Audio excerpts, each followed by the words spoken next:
أعوذ بالله من الشيطان الرجيم. بسم الله الرحمن الرحيم. واقتلوهم حيث ثقفتموهم وأخرجوهم من حيث أخرجوكم والفتنة أشد من القتل ولا تقاتلوهم عند المسجد الحرام حتى يقاتلوكم فيه. مخی آیت مبارکه کې د جهاد حکم وکړل شو چې دا یو فرض عمل له او دای سره داغي مقصد بیان کړل شو چې د جهاد مقصد اعلی کلمت الله ده. دا به د الله تعالی د دین د بالا دستی د پاره د الله د دین د نفاذ د پاره کولې کیږي او بیا دا تعین وکړلو چې جهاد به چا سره کولې کیږي. نو یې فرمایل چې جهاد به تاسو دا چا سره کوي څوک چې تاسو سره جنگ کوي او د جهاد د آدابونه یو ادب ذکر کړل شو چې تاسو با د جهاد په دوران کې زیاتې نه کوي، د حد نه تجاوز به نه کوي. وزدي آیت مبارکه کې د جهاد په حکم کې یو وسعت کولې کی، یعنی کم د حرمت میاشت چې دی په دغه میاشتو کې جهاد او قتل و قتال دا منو او دغه شانتی په حرم شریف کې جهاد او قتل و قتال دا من ده. نو دی آیت کې آغا پای کې د اجازت ورکړل شو او د دې اجازت وجه دا وه چې نبی کریم صلی الله علیه وسلم د خوب ولیدلو د عمره په باره کې. نو صحابه ته عرض وکړو چې زو یعنی ما د عمره خوب لیدلې ده، عمره رزما. نو صحابه ډیر په ګڼ تعداد کې د نبی علی السلام سره عمره ته تیار شول. نو کله چې نبی کریم صلی الله علیه وسلم حدیبیه مقام ته ورسېدلو نو مشرکینو د مومنانو د عمرې نه د منع کول لپاره لښکر جوړ کړلو او د مومنانو سره د جهاد د جنگ کولو اراده وکړله. دا خبر نبی کریم صلی الله علیه وسلم ته راورسېدلو او مذاکرات وشو او د هغې په نتیجه کې صلح وشوله چې ته صلح حدیبیه وایي.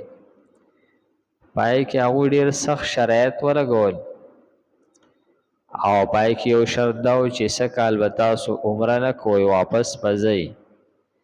کال له به تاسو صرف عمرې له راشئ، هغه هم صرف د 3 ورځو دپاره به راځئ او ستاسو سره به اسلحه نه وي، صرف توره به وي او هغه به هم په نیام کې دننه وي.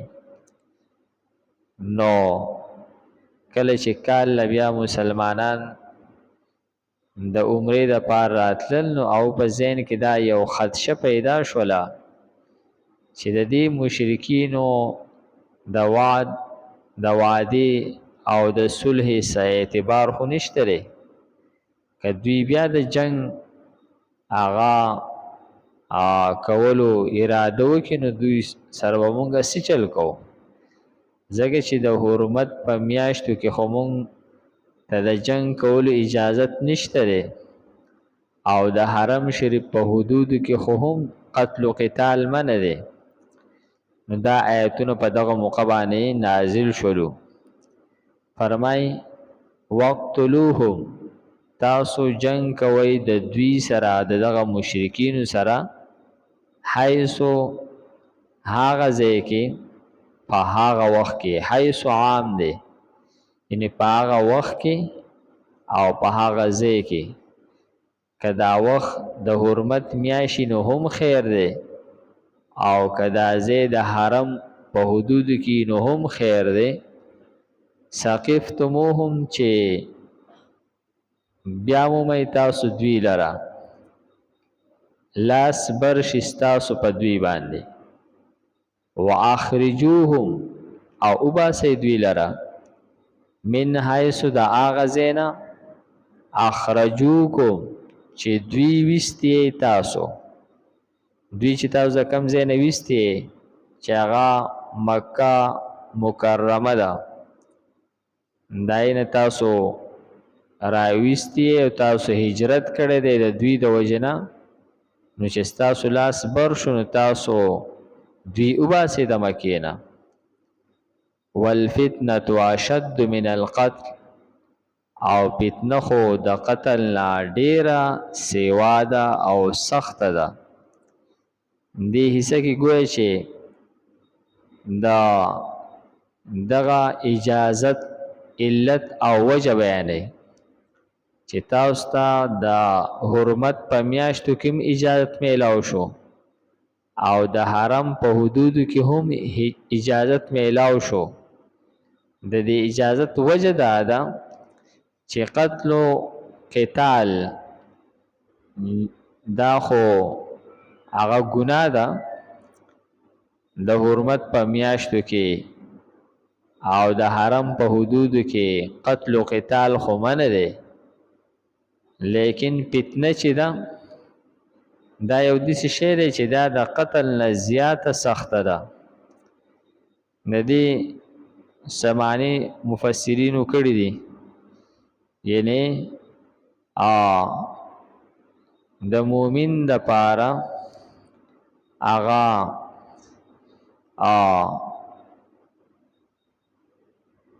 د مومن قتل یعنی مومن چې دی داغه ته خپل قتلېدل چې دی دا دونه سخت نه دی چې دی قتل شي.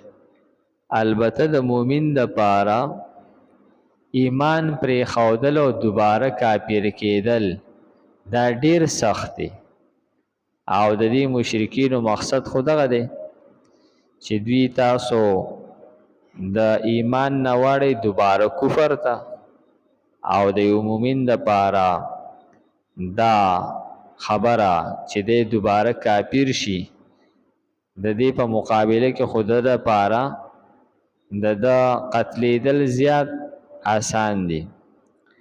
او یو معنی دا کړی دا چې ستاسو د اسلام نه او د ایمان نه اوړېدل کفر ته دا خو ډیر لویه هغه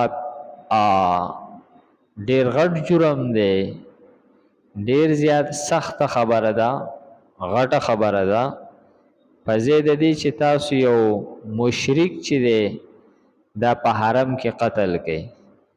په حرم کې قتل و قتال خو منع دی لیکن د یو مشرک په حرم کې قتلول دا دومره غټه خبره نه ده لکه څومره غټه خبره چې د یو مومن دوباره هغه کافر کېدل. نو فرمایي چې والفتنه او فتنه چې ده اشد دا ډیره سخته ده من القتل د قتلنا. فتنه ویل کېږي دې ته چې یو سړی مجبور کړلی شي او د ایمان پرېږدي او کفر اختیار کړي کفر ته دوباره تلل دې ته فتنه وایي. او د فتنې زمانه هغه زمانې ته وایي چې پای کې خلک هغه د حالاتو نه دونه مجبور شي او دومره تنگ شي چې د ایمان نه خلاص شي دغه ته د فتنې زمانه وای. ولا تقاتلوهم عند المسجد الحرام، دې کې هغه یو ادب ذکر کړي. د حرم په حدودو کې د قتل و قتال متعلق فرمایي چې د حرم په حدودو کې خو ستاسو لپاره دا مناسب نه ده چې تاسو جنگ شروع کړئ. البته که دوی ستاسو سره په حرم کې لاس واچو نو بیا تاسو هغه په دوی سرپه مه کوئ، بیا ورسره جنگ وکئ. نو فرمایي فإن قاتلوکم ولا تقاتلوهم، او جنگ مکوئ د دوی سره عند المسجد الحرام، د مسجد حرام په خوا کې په حدودو کې، حتی یقاتلوکم تر دې پورې چې دوی جنگ کوي ستاسو سره، فيه په دغه حدودو د مسجد حرام کې. فإن قاتلوکم نو کچری دوی جنگ کوي ستاسو سره په دغه حدودو د حرم کې او په میاشت د حرمت کې، فقتلوهم نو وجنی دوی. او بیا تاسو د حرمت میاشتم مګورئ او تاسو بیا د حرم هغه حدود دا ستاسو لپاره حلال کړلی شول.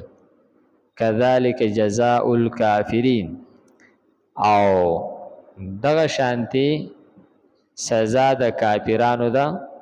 د دوی سره داسې معامله پکار ده که تاسو د دوی سره د حرم د حدودو خیال ساتئ او د حرمت میاشتو خیال ساتئ، نو دوی به بیا هغه یو لوی غنیمت وګڼي او ستاسو د قتلولو نه به دوی هغه منع نشي. فإن انتهوا فإن الله غفور رحیم، او کچری دوی منع شول نو یقینا الله تعالی بخونکی مهربان دی. دوی په دغه حرم کې ستاسو سره لاس وانه چو نو بیا چې دی نو تاسو دوی ته لاس ما چوئ او الله تعالی بخونکی مهربان دی. وقتلوهم وجنی دوی لرا حیث ثقفتموهم چرته چې بیا مومی تاسو دوی لرا لاس برشي ستاسو په دوی باندې. واخرجوهم او اوباسی دوی من حیث دا غدینا اخرجوکم چې وستی دوی تاسو. والفتنه او فتنه اشد ډیر سخت ده من القتل د قتلنا. ولا تقاتلوهم او موجنی دوی عند المسجد الحرام پخوا د مسجد حرام کې، حتی تر دې پورې یقاتلوکم چې دوی جنگ کوي ستاسو سره فيه پدې کې. فإن قاتلوکم نو کچری دوی جنگ کوي ستاسو سره فقتلوهم نو اوجنی دوی. کذالک دارنګي جزاء الکافرین بدله ده کافرانو ده. فإن انتهوا نو کچری من شول دوی فإن الله نو یقینا الله تعالی شری غفور بخون کړي رحیم رحم کون کړي. الحمدلله رب العالمین والعاقبۃ للمتقین والصلاة والسلام علی خیر خلقه محمد و آله و اصحابه اجمعین. پروردگار زموږ دا ناسته په خپل دربار کې قبول کړي. پروردگار موږ ته د قرآن پاک سمجھ بوج را نصیب کړي. د مرګ نه مخکې پروردگار موږ ته دې باندې عمل کولو توفیق راکړي. وصلی الله تعالی علی خیر خلقه محمد و آله و اصحابه اجمعین برحمتک یا ارحم الراحمین.